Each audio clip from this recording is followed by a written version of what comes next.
நம்மளுடைய இந்த வீடியோவில் இன்றைக்கி ஃபிசிக்ஸில் first unit 10th laws of motion அதில் எக்ஸாம்பிள்ஸும் பார்க்குறோம். இதில் என்ன கொடுத்துருக்காங்கன்னா calculate the velocity of a moving of body of mass 5 kg whose linear momentum is 2.5 kg ms power minus 1.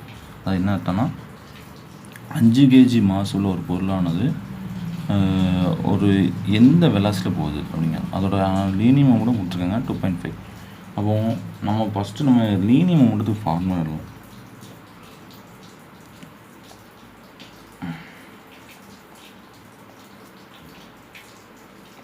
Linear moment MV அப்படிம்பாங்க, அப்படி தானே, அதாவது மாஸ் இன்ட்டு வெலாசிட்டி.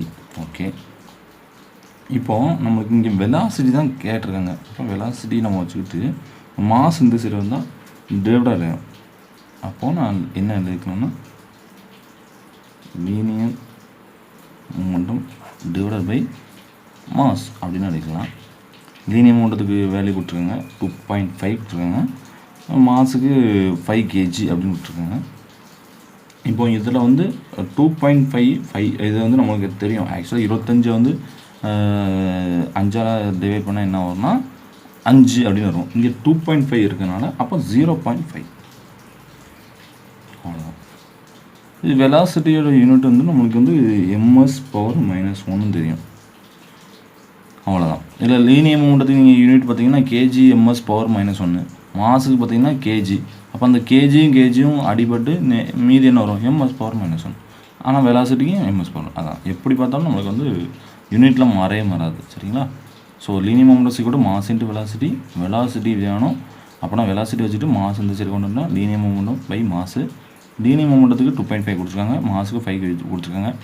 25 5ஆல் அடித்தா 5ன்னு வரும். ஆனால் இங்கே 2.5 இருக்குது. அப்போது நீங்கள் 0.5 போட்டிங்கன்னா 2.5 கேன்சல் பண்ணிடலாம்னு அர்த்தம். ஸோ ரெண்டாவது சம்மில் என்ன கொடுத்துருக்காங்கன்னா ஒரு டோரை வந்து தள்ளுறாங்க. அந்த ஹிஞ்சஸ் பண்ணாங்களா, அந்த டோரோ இல்லை ஜன்னலையோ பார்த்தீங்கன்னா 2 இடத்துல இருக்கும். அதுலேருந்து தள்ளுற அந்த இடம் வந்து 90 சென்டிமீட்டர். நம்ம கைப்பிடி இருக்கிற இடம்னே வச்சுக்கோங்க, 90 சென்டிமீட்டர் இருக்குது. எவ்வளோ ஃபோர்ஸ் கொடுக்குறாங்கன்னா 40 நியூட்டன் கொடுத்துருக்காங்க. அப்போ மூமெண்ட் ஆஃப் த ஃபோர்ஸ் கேட்காங்க. இப்போ நம்ம மூமெண்ட் ஆஃப் த ஃபோர்ஸ் நமக்கு தெரியும், இந்த moment of force F into D அப்படின்னு தெரியும். இது வந்து கேபிட்டல் எம்முன்னுவாங்க, அப்படி தானே நம்ம புக்கில் இருக்குது எஃப் இன்டு டி. அப்போ இதில் எஃப் எவ்வளோ கொடுத்துருக்காங்க 40 நியூட்டன் கொடுத்துருக்காங்க. டி எவ்வளோ கொடுத்துருக்காங்க 90 சென்டிமீட்டர் கொடுத்துருக்காங்க. ஸோ சென்டிமீட்டரை நம்ம மீட்டர் மாற்றணும். ஸோ 100ஆல் டிவைட் பண்ணால் 100ஆல் டிவைட் 90 100ஆல் டிவைட் பண்ணி ஒரு 0 கேன்சல் ஆயிரும். 9 போய் 10 என்ன அர்த்தம் 0.9 மீட்டர்னு அர்த்தம். சரிங்களா? இப்போ மூமெண்ட் ஆஃப் த ஃபோர்ஸ் வந்து எழுதணும். அப்போது எஃப் இன்டி டியில் எஃப்க்கு வந்து 40, டிக்கு வந்து 0.9 கொடுத்துட்டேன். அப்போ இந்த 0.9 வந்து போனால் நான் என்ன சொல்கிறேன்னா 9 போய் 10 போட்டுக்கலாமா 0.9. அப்போ இந்த 0 கேன்சல் ஆகும். இப்போ 4 × 9 36. ஸோ ஃபோர்ஸுக்கு யூனிட் என்னென்னா நியூட்டன், டிஸ்டன்ஸுக்கு மீட்டர். அப்போ இந்த யூனிட் என்ன வரும் நியூட்டன் மீட்டர் அப்படின்னு வரும். இதுதான் ரெண்டாவது சம்.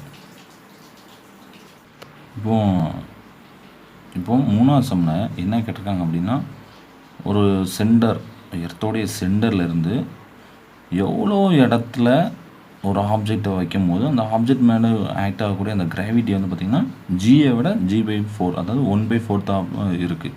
இப்போ எந்த ஹைட்டில் இப்படி கேட்காங்க. அப்போ நம்ம வந்து ஒரு நம்ம பூமியை எடுத்துக்கிட்டோம். பூமியோட சென்டர்லேருந்து அந்த சர்ஃபேஸ்க்கு உண்டான டிஸ்டன்ஸை கேபிட்டல் ஆர்னு வச்சுக்கணும். சர்ஃபேஸ்லேருந்து அந்த ஆப்ஜெக்ட் உள்ள டிஸ்டன்ஸை ஹச்ன்னு வச்சுக்கணும். ஸோ டோட்டல் டிஸ்டன்ஸ் வந்து நான் R' வச்சுருக்கேன். அப்போ அந்த டோட்டல் டிஸ்டன்ஸ் R' அப்படிங்கிறது நம்ம எப்படி சொல்லலாம் அப்படின்னா இந்த R ப்ளஸ் இந்த ஹச். அப்போது R ப்ளஸ் ஹச்னு வரும். அதுமாதிரி இந்த பூமியில் ஆக்ட் ஆகக்கூடிய அந்த வேல்யூ வந்து G அப்படின்னு தெரியும். இங்கே இந்த இடத்துல ஒரு சம் டிஸ்டன்ஸில் அதோடைய வேல்யூ g/4 இருக்குது. இப்போ எந்த ஹைட்டு அப்படின்னு கேட்குறாங்க. ஸோ நம்ம ஃபஸ்ட்டு என்ன எழுதுகிறோம் அப்படின்னா R' கூட R ப்ளஸ் ஹச். ஓகேவா? ஃபஸ்ட்டு நம்ம சொல்லிக்கணும். அதாவது height from the centre of the earth. சரிங்களா? அதுமாதிரி ஆன்சலேஷன் எப்படி இருக்குன்னா G' அப்படிங்கிறது புதுசாக உள்ள G', அதாவது R' புதுசாக உள்ள லென்த் மாதிரி ரேடியஸ் மாதிரி. அதுமாதிரி ஜி டேஸ் புதுசாக உள்ள கிராவிடேஷன் சரிங்களா. அப்போ அது வந்து எப்படி வச்சுருக்கோம், G/4 தான் இருக்குது அப்படின்னு கேட்டிருக்காங்க. அந்த இது வேலையை கேட்டிருக்காங்க. ஸோ நம்ம ஃபார்முலா எப்படி எழுத போகிறோம், நம்மளுக்கு ஃபார்முலா தான் தெரியும் அப்படின்னா ஸ்மால் g = G/m/r². இதுனா ஸோ இதில் நம்ம தெரிஞ்ச வேலையெல்லாம் சப்ஸ்டிட் பண்ணணும். இது வந்து பூமியில் உள்ள ஈக்குவேஷன். பூமிக்கு மேலே சம் டிஸ்டன்ஸில் இருக்கிற டிஸ்டன்ஸு நான் வந்து என்னென்னா இந்த ஈக்குவேஷன் கொஞ்சம் மாறும். ஜிஎம்லாம் மாறாது, அந்த மாஸும் சரி கிராவிட்டி கான்ஸ்டன்ட் மாறாது. ஆனால் டிஸ்டன்ஸ் மட்டும் நம்மளுக்கு மாறிடும் அப்படிதுன்னா. அப்போ r' தான் ஹோல்ஸ்கொயர்னு வச்சுக்கிட்டேன். அப்போ புதுசாக உள்ள கிராவிட்டி வந்து இது வந்து 2 ஈக்குவேஷன் வச்சுக்கணும். அப்போ நான் என்ன பண்ணுறேன்னா அந்த 1வது ஈக்குவேஷனை 2வது ஈக்குவேஷனை நான் டிவைட் பண்ணுறேன். அப்போ G/G'. அதே மாதிரி பார்த்தீங்கன்னா Gm/r² வரும் டிவைடட் பை Gm/r'².